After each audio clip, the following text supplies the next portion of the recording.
कथा की तारीफ़ करेगा यूवी अपने भाइयों के सामने, क्योंकि कथा ने टाइम पर अपना जो ऑर्डर है वो पूरा कर दिया है।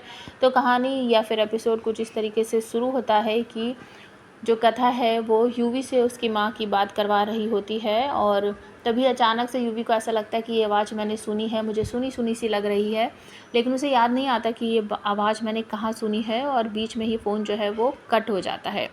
तो यूवी को कहती है कथा कि क्या हुआ, आपकी बात हो गई? कि हाँ, बात तो हो गई, लेकिन बीच में ही फ़ोन कट गया। तो कथा कहती है कि कभी कभी हो जाता है ऐसा, आप नाम पूछ लेते उनसे कि फ़ोन कट गया, मैं नाम नहीं पूछ पाया। तो कथा बताती है कि उनका नाम है गायत्री जी, शायद आप कभी मिले होंगे, कभी आपने उनकी आवाज़ सुनी होगी।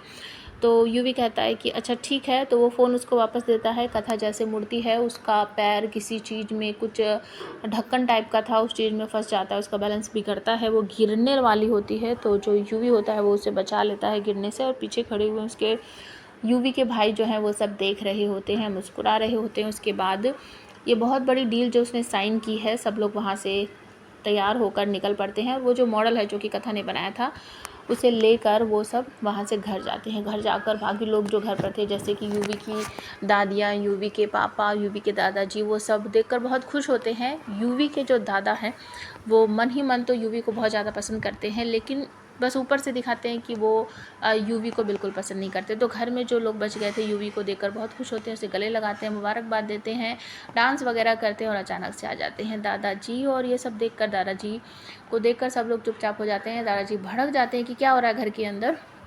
और फिर यहाँ पर यूवी और दादाजी के बीच में थोड़ी सी तू मैं हो जाती है, और उसके बाद दादाजी कहते हैं कि हाँ, मैं नफ़रत करता हूँ तेरे मॉम्स कैफ़े से, मुझे बिल्कुल भी पसंद नहीं है, और वो चले जाते हैं। यूवी फिर उदास हो जाता है, रोने से लग जाता है। तो दादी उसे कहती है कि नहीं बेटा, वो तुझसे बहुत प्यार करते हैं और वो तुझ पे आज बहुत ज़्यादा गर्व कर रहे हैं। लेकिन यूवी कहता है कि मुझे तो ऐसा नहीं लगता है।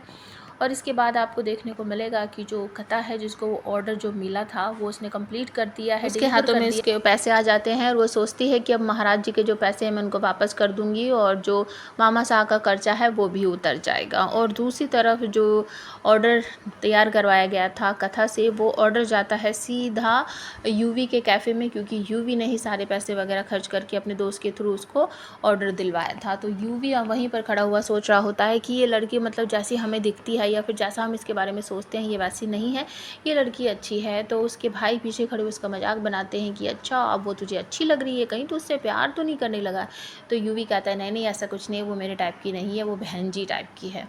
और दूसरी तरफ आपको देखने को मिलेगा कि जो चाची शाह है उसने परी को और कथा को आपस में बात करते हुए सुन लिया था, और कथा समझा रही थी कि जो तुमने आज किया है ना, अभी तो किसी को पता नहीं चला, लेकिन झूठ के पैर नहीं होते, वो चाहे कितना भी छुपा लो एक ना एक दिन सामने ज़रूर आ जाता है।